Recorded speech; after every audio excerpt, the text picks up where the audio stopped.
초원의 끝을 알아요? 나이 든 원숭이가 슬며시 다시 아래쪽 가지로 내려왔다. 그러고는 완인이들을 유심히 살펴보더니 갑자기 웃음을 터뜨렸다. 어찌나 심하게 웃어댔는지 하마터면 바닥에 떨어질 뻔했다. 한참 만에야 겨우 진정을 하고서 웃음 띤 얼굴로 다시 입을 열었다. 보아하니 새들이 짖거리는 소리를 듣고 왔구먼.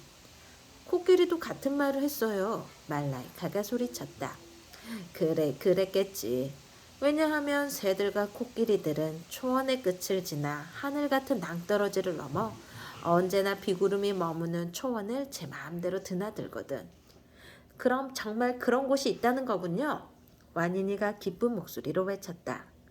나이든 원숭이는 시큰둥한 표정으로 콧구멍을 후비며 고개를 끄덕였다. 그렇다고 하더군. 새들의 말이라면 무시하겠지만 코끼리도 그렇게 말했으니 사실일 거야. 그래서 그게 사자들과 대체 무슨 상관이 있나? 원숭이들과 무슨 상관이 있겠나? 어차피 우리는 하늘 같은 낭떠러지를 넘을 수 없다네. 초원의 왕을 자처하는 사자도 인간보다 지혜로운 머리를 가진 원숭이도 하늘 같은 낭떠러지를 넘을 순 없단 말일세. 그럴 리가 없어요. 코끼리가 그건 간단한 일이라고 했단 말이에요. 말라이카가 말했다. 원숭이는 딱하다는 듯 혀를 찼다. 이보게 사자 친구, 코끼리를 생각해보게. 코끼리에게는 어려운 일이 하나도 없네. 코끼리가 어떤 족속인가? 풀이 없으면 나무를 통째로 씹어먹지. 웅덩이가 마르면 발로 바닥을 파서 물을 찾아내지. 우리처럼 작은 족속들이 얼마나 힘들게 살아가는지 상상도 하지 못한다네. 남들도 자신들처럼 하늘 같은 낭떠러지를 간단히 넘을 수 있지 않다니까. 어려움을 모르고 사는 족속들이란. 난 코끼리보다는 차라리 새들의 말을 믿겠네. 코끼리보다 새들의 말을 믿겠다고? 그거야말로 믿을 수 없는 소리였다. 이제 완인이는 그 누구의 말도 믿을 수 없었다. 직접 확인해 보아야 했다. 바로 저곳이 하늘 같은 낭떠러지인가요? 완인이가 지평선을 가리켰다. 그렇다네. 그리 높아 보이지 않았다. 코끼리는 물론 사자들도 충분히 넘을 수 있을 것 같았다. 역시 원숭이보다는 코끼리가 더 믿을 만한 족속이었다. 그러나 나이든 원숭이가 혀를 차며 말을 이었다. 자네들은 내 말을 믿지 않는 눈치군. 좋아. 좀 전에 내 딸을 살려줬으니 개코 원숭이의 지혜를 들려주겠네. 잘 듣게나. 세상은 돌고 도는 법이라네. 개코 원숭이는 눈가에 송그늘을 만들며 떠오르는 해로 눈을 돌렸다. 해도 마찬가지라네. 자네들 초원이 둥글게 생겼다는 걸 알고 있는가? 완인이는 저도 모르게 슬그머니 나무에서 멀어지며 친구들에게도 물러나라는 눈치를 해줬다. 나이든 원숭이도 취한 모양이었다. 취한다는 것은 정말이지 무서운 일이었다. 행여나 옮을까 걱정이 됐다. 허허, 사자들이란 정말 난 멀쩡하다네. 조금도 취하지 않았어. 틀림없는 사실이야. 해는 이쪽에서 떠올라 저쪽으로 지는 법이지. 완인이들은 멀찍이 떨어져 선 채 개코 원숭이의 손가락이 가리키는 대로 해가 떠오르는 쪽을 그리고 다시 해가 지는 쪽을 봤다. 생각해보게나. 이쪽으로 떠올랐다가 저쪽으로 졌어. 그런데 다시 이쪽으로 떠오르는 거지. 그건 밤사이에 해가 다시 이쪽으로 옮겨왔다는 뜻 아니겠는가? 그러니 초원을 중심에 두고 해가 빙글빙글 돌고 있는 거야. 안 그런가? 사자들은 그저 멍한 표정이었다. 초원이, 해가? 이쪽이 저쪽이 뭐가 어쨌다고? 그런데 잠보는 골똘한 표정으로 중얼거렸다. 하지만 그렇다고 초원이 둥글다고 장담할 순 없어요. 초원은 평평해요. 우리가 지금 보고 있잖아요.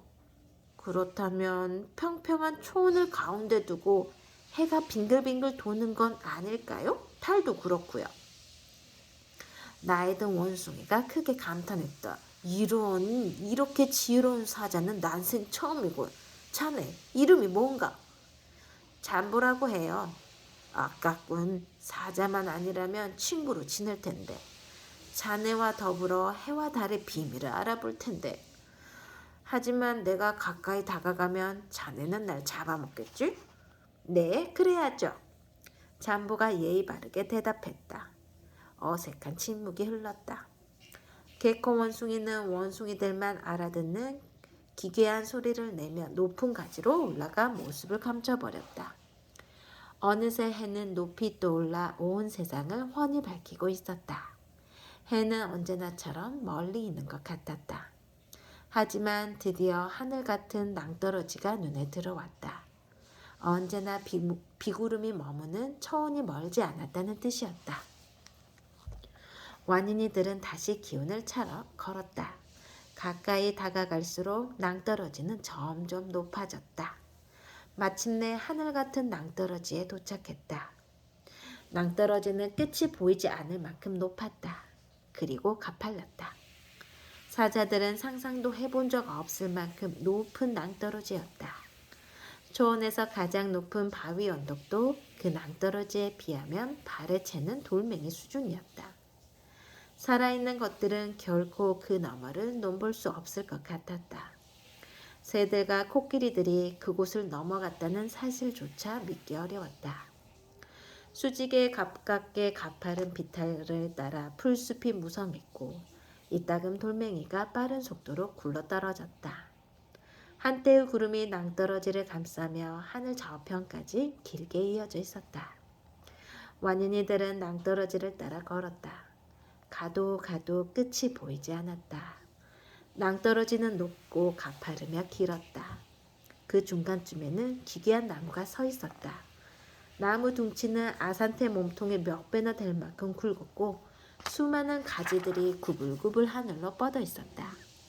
마치 나무를 거꾸로 땅에 꽂아준 것 같았다. 줄기와 가지를 땅속 깊이 묻고 뿌리가 하늘로 뻗어나가는 모양새였다. 그것은 바오바브 나무였다. 완인이들은 본 적도 들은 적도 없는 나무였다. 낭떠러지를 넘을 수도 피해갈 수도 없었다. 하늘 같은 낭떠러지가 바로 초원의 끝이었다. 아니, 세상의 끝이었다. 완인이들은 완전히 기운을 잃은 채 바닥에 털썩털썩 주저앉았다. 뿔뿔이 흩어져 저마다의 방향으로 머리를 두고 엎드렸다. 벌써 며칠을 굶었는지 몰랐다. 은갈의 강에서 누를 잡아먹은 뒤 여태 제대로 배를 채운 적이 없었다. 신통찮는 먹이로 간신히 허기만 면했다. 제대로 물을 마시지도 못했다. 굶주리고 지친 채 오직 언제나 비구름이 머무는 초원만 생각하며 걸었다. 그런데 그만 길이 막혔다. 주위에 먹잇감은 하나도 없었다. 물 한 방울도 없었다. 하늘은 그저 맑고 푸르렀다. 희망이라곤 조금도 남아있지 않았다. 아산테가 들릴랑 말랑한 목소리로 입을 열었다. 난 말이야, 다시 태어나면 코끼리가 되고 싶어. 고기를 안 먹으니까 사냥을 할 필요가 없잖아. 나무를 통째로 씹어 먹을 수 있으니까 풀이 시들어도 걱정 없고 정말이지 축복받은 족속이야. 말라이카는 힘껏 콧방귀를 뀌려는 듯 했지만 그마저 뜻대로 되지 않는 듯 바람 빠지는 소리를 냈다.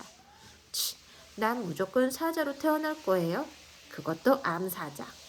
그 중에서도 마디바의 암사자. 완인이야. 너도 그럴 거지? 전 같으면 당장 고개를 끄덕였겠지만 완인이는 더 이상 그럴 수가 없었다. 이제는 마디바 할머니를 닮고 싶은 마음이 없어졌다. 마디바 할머니처럼 될 수도 없을 것 같았다. 상처 입은 어린 사자를 내쫓는 일은 할 수 없었다. 완인이가 대답을 하지 않아도 말라이카는 저 혼자 계속 마디바 타령이었다. 그보다는 마디바 할머니 같은 암사자로 태어나는 편이 낫겠네요. 초원에서 가장 강력한 암사자 무리를 이끄는 거죠. 언제나 무리의 사자들을 든든히 지켜주는 마디바, 아니 말라이카. 그 말에 완인이는 부끄러운 생각이 들었다. 스스로가 한심했다. 암사자랍시고 큰 소리만 쳐놓고 결국 이런 꼴이었다. 초원의 끝이라니. 친구들을 세상 끝과 같은 낭떠러지로 데려오고 말았다. 아산테가 반쯤 정신이 나간 듯 웃고는 다시 입을 열었다. 허허허, 암사자든 뭐든 사제의 삶은 고달파. 늘 뭔가를 쫓아다녀야 하잖아. 난 코끼리가 될 거야. 아니면 저기 있는 저 큰 나무도 괜찮겠네. 그래, 나무가 낫겠다. 아저씨, 지금 웃음이 나와요? 말라이카가 핀잔을 줘도 아산테는 그저 웃었다. 우는 것보다야 웃는 게 낫지 않겠냐. 어차피 초원으로 돌아가야 한다면 웃으면서 가는 게 낫지. 그러면 웃는 얼굴을 한 나무로 되돌아올지 누가 알겠냐. 그때까지 조용하던 잠보가 문득 아산테에게 고개를 돌리며 물었다. 아저씨, 정말 초원으로 되돌아오게 될까요? 글쎄다, 나도 모르지. 하지만 예전부터 다들 그렇게 말하지. 생명이 닿으면 초원으로 돌아간다고. 그리고 새로운 생명으로 되돌아온다고. 일리 있는 소리지.